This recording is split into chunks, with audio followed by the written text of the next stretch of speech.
Hi guys, Oliver here. Today we're back in the beautiful forest of Dean, but we are not after the wonderful trees we have around here everywhere. Obviously it's a forest. We're also not after the wildlife, which we have plenty of around here. No, we're looking for something smaller. Mushrooms, fungi. But as you know me, we don't want to photograph any mushrooms. No, we're looking after glowing mushrooms. Well, you get the idea because they don't exist. Hang on, that's not quite right. I think there are bioluminescent mushrooms around, but I haven't seen any here. That means we have to create them. Creation is a process in different steps. Step 1, we have to find some mushrooms. Step 2, we are going to turn the light on. And in step 3, we are back in my little office on the computer where I show you what is involved in the post-production process to create these images. Let's do that.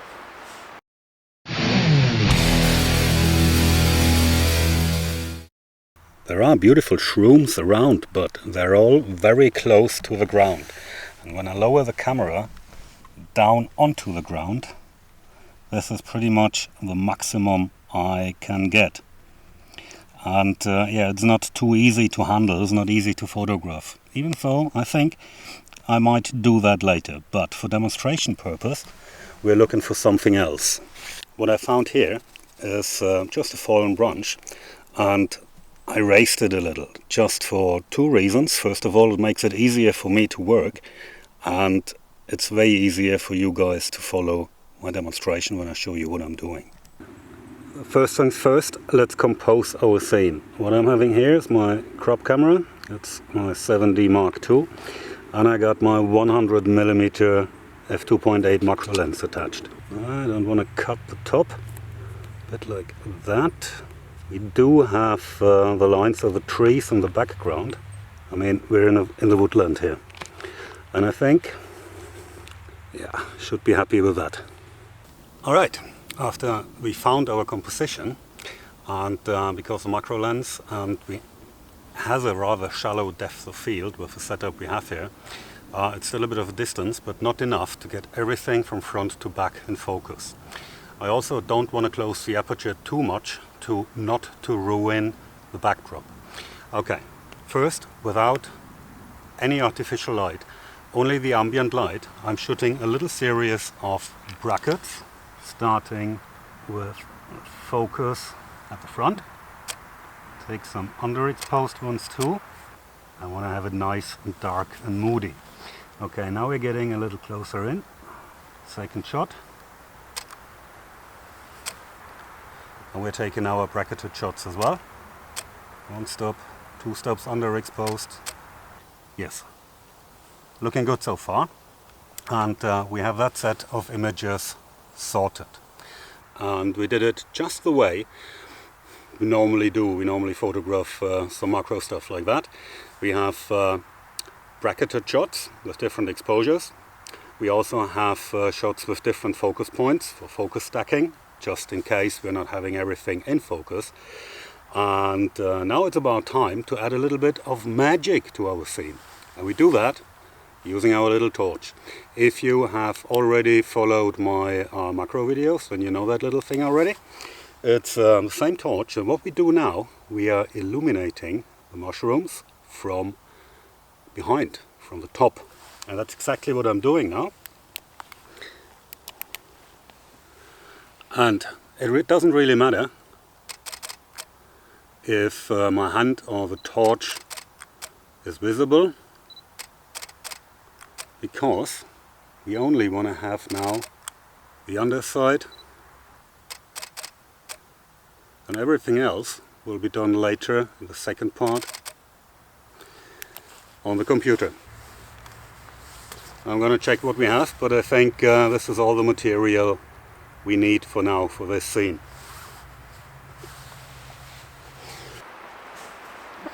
Oh wow. Going down on my knees, up, down, up again. That is pretty hard work. My knees are wet, soaked wet and cold, but it's absolutely worth doing it. It's a process I could do all day long. It's very enjoyable work. So what I'm going to do now, first things first, I'm going to put that lock back to the place where I found it. I know, it's a bit of cheating, but yeah, let's not get deeper into that.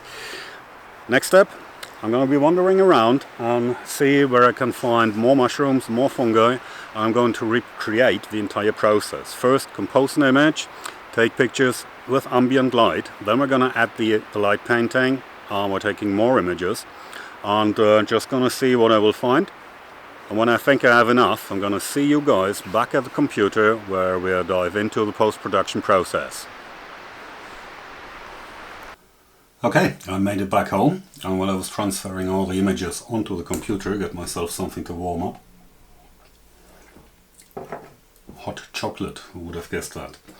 Alright, and let's dive straight into it, and here is what we got. This is our scene, as you've seen on location, and yeah, I've taken plenty of shots, bracketed shots here, and different focus points, and then I've added the ones with included light. And one important thing to mention while you are doing the light painting, whether like here the torch is in the image or even my entire hand like here, that doesn't really matter, because what we want to create or what we want to take from these images is only the glowing part of the hat, of the cap of the mushroom itself. And I'm going to show you how it's done. It's getting much easier when you see it.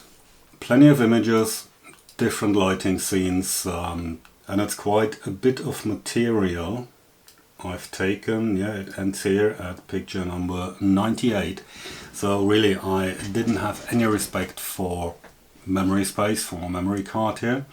Take as many pictures as you need. When you're back home at the computer and you find out that maybe there is one particular scene where you would have wanted the lighting and you don't have it, then it's pretty much not possible to recreate in the field. So you have to work with the material we have. Out of these 98, I made a little pre-selection already. Let's see, rated images, and here it ends at number 15. I mentioned the first 3 are a focus stack.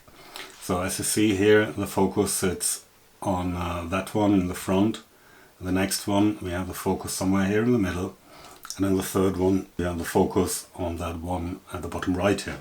All of the 15 selected images are getting the same settings from Lightroom. To make it a little quicker, I've quickly made a preset here, called it Mushrooms Warm.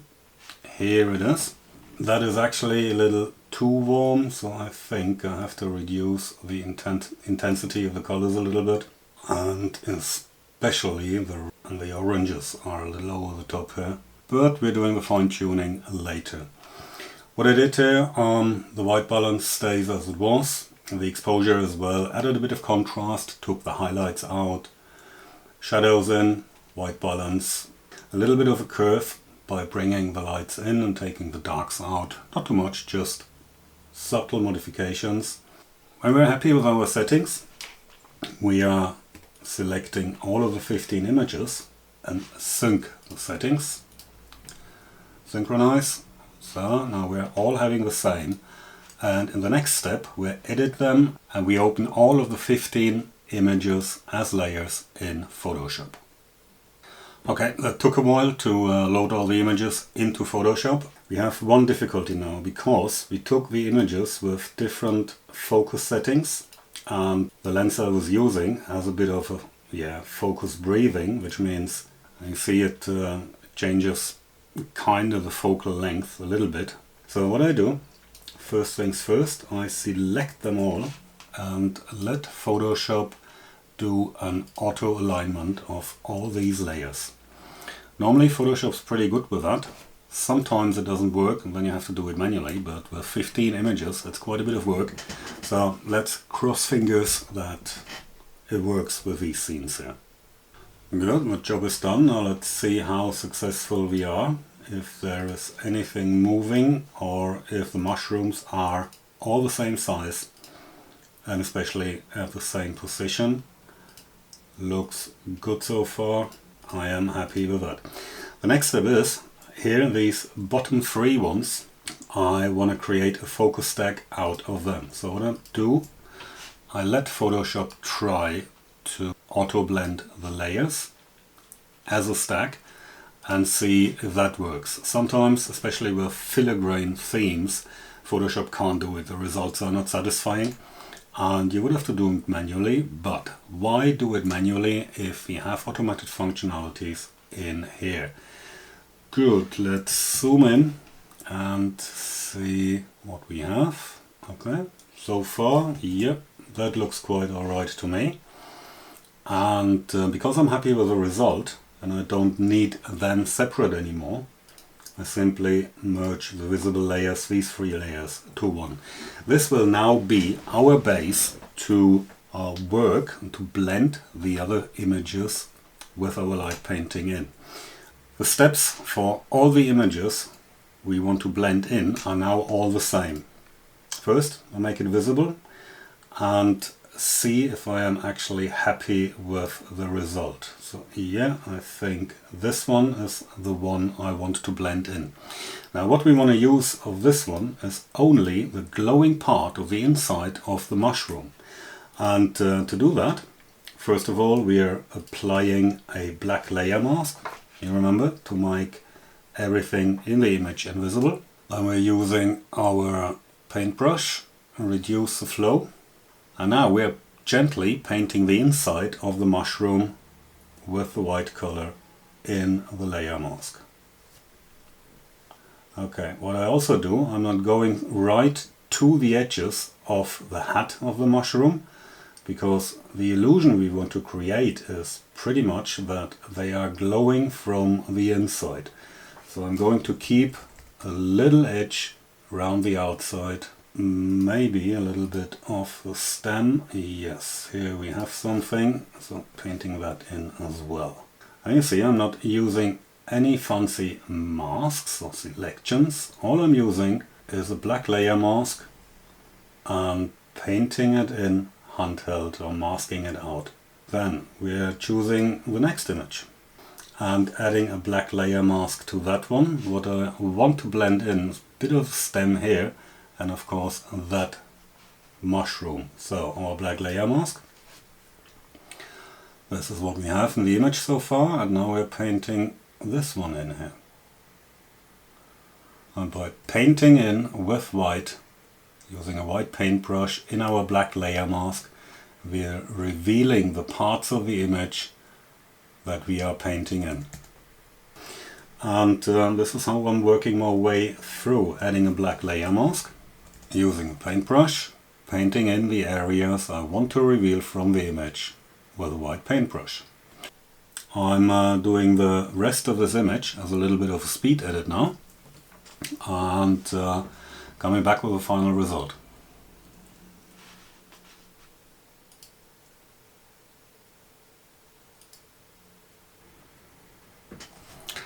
Okay, and the blending process is done. As you can see here in my layers, I haven't used 1, 2, 3, 4 of the images I loaded. So what I do now, because I decided I don't need them, we will delete them. So now the beauty of the layer concept in Photoshop is that we can modify these layers individually and separate. And this is exactly what we're going to do. So our goal is to create the illusion that these mushrooms are glowing from the inside. And to bring that glow out a little better, we're simply darkening the foreground, the background. And the background is in our base layer. And right above that base layer, we're adding a contrast and brightness layer, where I'm not too much contrast, but taking the brightness out significantly until I'm happy with the area here in the foreground with the greens. Then I'm adding a second layer where I'm taking the brightness out further, now only focusing on the background, because I do not want to darken that foreground layer that much. It is a white layer mask and black paintbrush, and we're masking the area out. We do not need to pay too much attention to the mushrooms themselves, because you remember they're all blended in from different layers. So what's going to happen in that base layer here and their modifications will only be visible to the base layer. Everything that is above is not affected because we have these two adjustment layers down here. Good, but we also can adjust the separate mushrooms, and this is exactly what we're going to do. So above this layer here, which is that mushroom at the bottom right, we're doing the same, adding a brightness and contrast layer, but look what happens. I would modify the entire image, and with this button here we are linking that adjustment layer, brightness and contrast, to the layer, only to the layer right underneath. And we're changing it now, only that layer with that one particular mushroom will be affected.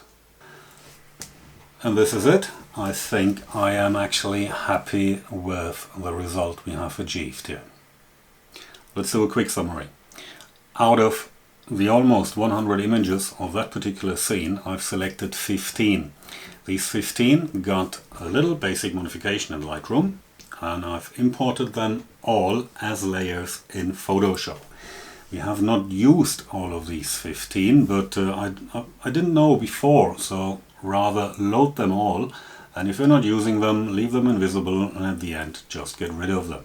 In the next step we have modified every single layer until I am happy with the result. In that case it's pretty much brightness and contrast modifications for every single layer, and finally on top of it just a few more modifications for the entire image. And this is it. So now, how intense you want to have the glow, up to you.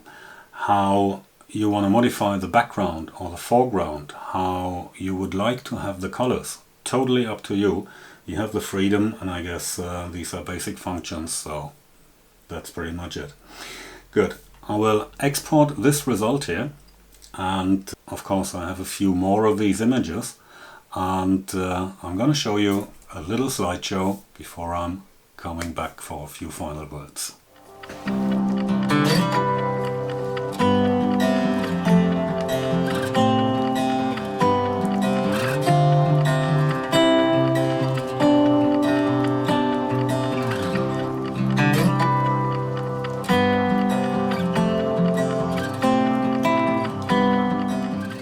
Okay, a few words to this. Obviously, that effect of a mushroom glowing from the inside works much better if you can find a closed cup mushroom. So what I did in this demonstration here is not the ideal candidate for that illusion, but yeah, I think it still works.